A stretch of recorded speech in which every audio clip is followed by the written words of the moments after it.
Alright, what's up guys? My name is Zach, and this week I've been driving the 2026 Honda Passport Trailsport. Up front is a 3.5-liter V6, and down below is a 10-speed automatic transmission. Now, I am super excited to be making this video here today because the Passport is all new for the 2026 model year. This is one of my most anticipated reviews of the year. I was so excited to have the opportunity to drive the new Passport, and I'm excited to share with you why I think this is really truly one of the best SUVs available on the market today. But if you'd like to submit your own vehicle and have it reviewed here on the channel, you can head on over to my website, zackpradel.com/submit. It's a quick and easy submission form. It takes under a minute to fill out, and I come out to you. And if you'd like to see all my videos weeks or sometimes months in advance, you can head on over to my Patreon for only $5 a month. But let's get back to that 3.5-liter V6. Well, honestly, that is sort of the creme de la creme of this Passport. It is the J35 that we've seen in so many vehicles, like the Odyssey, like the Ridgeline, like the Pilot, and it has been around in one form or another for a very, very long time. And so a lot of people use the rule of thumb that says, hey, don't buy the first model year of a vehicle. Well, you could kick that out the door with this Passport because this engine has been around for so long that it has proven itself in many other chassis. Not much has changed here for the Passport, so it still works well. Like I said, paired to it is a 10-speed automatic transmission. It's been shifting well, it's been quiet, and it is not a CVT, which is a huge win in my book. Last but not least, the Trailsport Passport is, of course, all-wheel drive. How does it feel to drive the Honda Passport Trailsport? Well, that's also another fantastic part of this experience because it does have knobby tires. It's this sort of light off-roader, but driving around town, you would be none the wiser. Maybe the tires are a little bit louder than standard, but really that's the only minimal downside to having a vehicle like this. It drives so normal, it presents itself very well on the road, it situates itself very well, and it's just a happy little clam on suburban streets. However, you can drive them off-road, which is a huge highlight of the Passport Trailsport. Visibility is great. Ride quality is good. There is a slight dead spot at the bottom of the gas pedal or at the start of the gas pedal, but other than that, 10 out of 10. And of course, it is a V6, no turbo lag. It has a more premium feeling to it because it has that download torque. It has 2 more cylinders helping it out. Absolutely love all of that. With that stuff out of the way, let's talk about the interior. Well, in front of me, I have a mix of physical and digital gauges. Nothing really too new here. Honda has been using this style for a very long time, and I think it works well, and I think it's definitely a lot clearer and a lot easier to read than the equivalent Toyota products. On the steering wheel on the left, we do have our skip track volume and voice commands, and off to the right, we have our adaptive cruise control. We also do get a heated steering wheel, and the button for that is down in the center with a little Trailsport badge and orange stitching. Off to the left, we do have a climate control vent. We have our tailgate release as well as our heated wipers.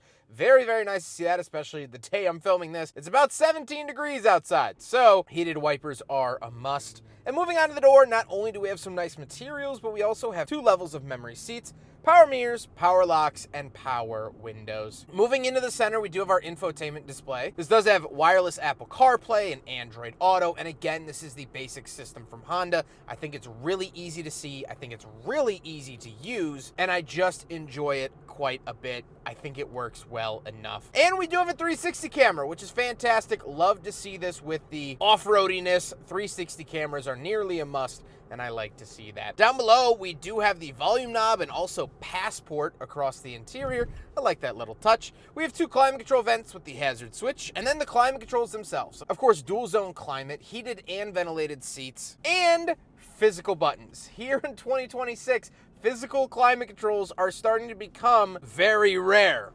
or at least rarer than they used to be. And so I like all this physicalness, especially wearing gloves this time of year. Super easy to use, and you do have rear controls as well. Down below, we have a little cubby with 2 USB-Cs and a 12-volt outlet. We get a wireless charger surrounded by this really cool pattern of non-slip material. And then we move into the center. So we have the shifter off to the left, standard Honda shifter, push button, works well. We have our drive mode select. So the Passport Trailsport gets a fair amount of drive modes for sport, normal, econ, snow, trail, sand, and tow. Tons of different modes. Absolutely love to see all of that. We have our auto start stop on and off and hill descent control. We have our power parking brake and brake hold. And then we have cup holders off to the right. So we will do a big friggin' bottle test. And just like it's outdoorsiness, you can bring a big friggin' bottle with you because it passes the big friggin' bottle test.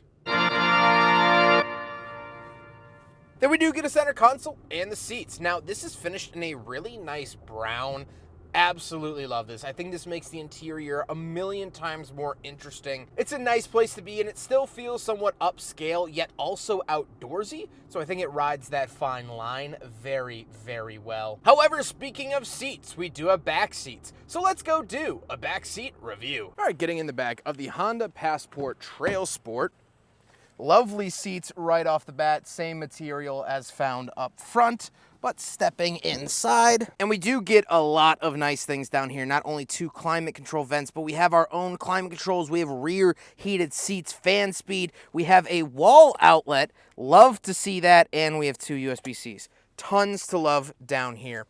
Knee room is great. 5'11", not a small guy. I have plenty of knee space. I've always loved this about the Passport because it is larger than the CR-V, but smaller than the Pilot, which opens up a lot of extra space in the back here. Because they're not trying to squeeze a 3rd row back there, they're able to really maximize the 2-row. Headroom is great as well. We would get to enjoy the sky roof. There we go. Hit the button. Get a nice beauty shot of that.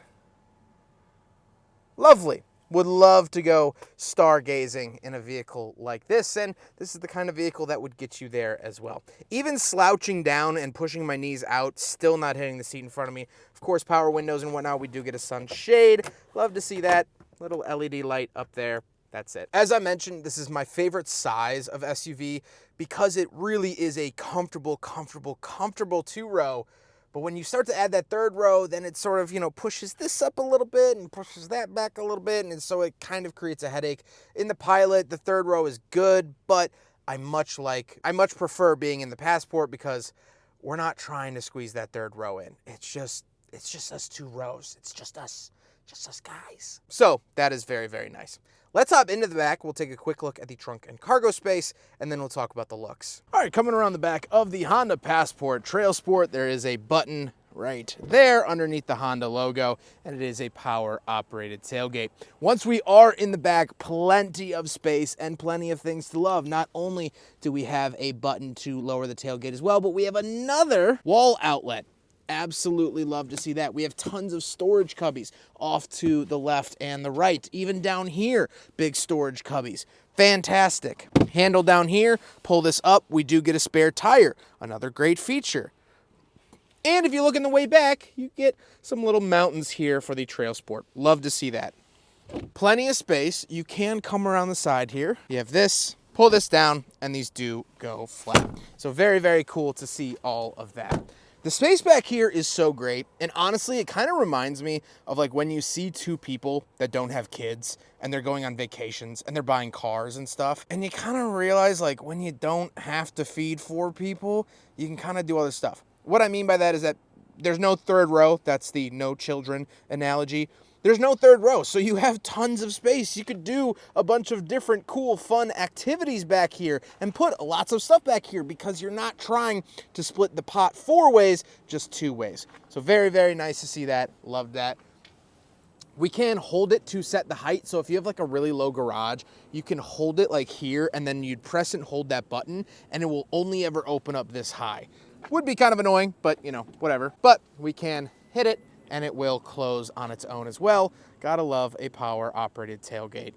Now we gotta talk about the looks. And again, I really believe that Honda knocked it out of the park when it came to the exterior looks of the Passport Trailsport. I think it looks macho. I think it has these sort of squared off edges like I would want out of an off-road oriented vehicle, but it's also not like super aggressive. It doesn't have giant fender flares. It's not in your face. It's not begging for attention. It just has that aggressive look to it, and I think that's a really nice spot to be in. I do like the orange as well. I think the other colors are a little bit nicer just because they sort of accentuate the orange DRLs. else. But that's okay. I'm not going to complain here in the Passport Trailsport. With all of that being said, let's get on to my final thoughts. What do I think driving the Honda Passport Trailsport for the last week? Well, I really, really like it. I don't think that was a mystery. I think you could have figured that out by listening to my voice. I really like this car. There's a couple of reasons for that. First of all, I think it's handsome. Second of all, I think the drivetrain is great and reliable. It's well known. It's not a new mystery. It's not a hybrid, which certainly hurts the fuel economy.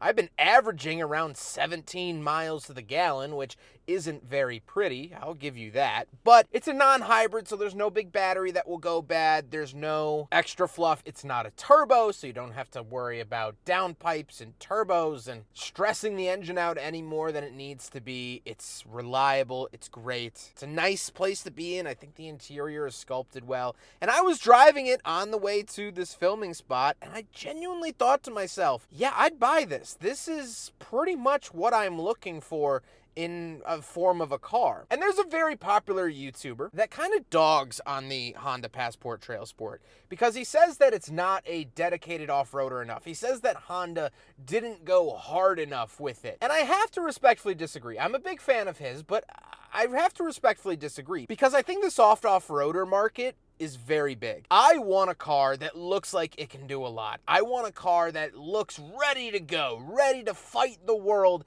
if the apocalypse ever came. And I think the Passport Trailsport does that. I think it looks macho and good and has the beefy tires, and it's the Trailsport edition, so I can say, oh, it's off-road ready and I have trail mode, blah, blah, blah. But I hit the trails once a year, twice a year, at maximum 3 to 4 times a year. So for that, let's say 360 other days of the year, I have to drive this thing on the road. I have to drive it through drive-thrus. I have to park it in the street. I have to take it to the grocery store and to the doctor. And so I don't want to get beat up those 360 days a year. Now, those 5 days a year, it's still very capable. It can go through mud and dirt and rubble. But honestly, the most this will probably see action-wise is me pulling up to the pumpkin patch and there's a wet spot in their grass parking lot and I get to throw it into trail mode and take it through. That's about the off-roading that something like this will see. There are 4Runners out there and I would love to see a Honda competitor to the 4Runner, but this doesn't compete with that. The 4Runner is hardcore. The Jeep Wrangler is hardcore. The Bronco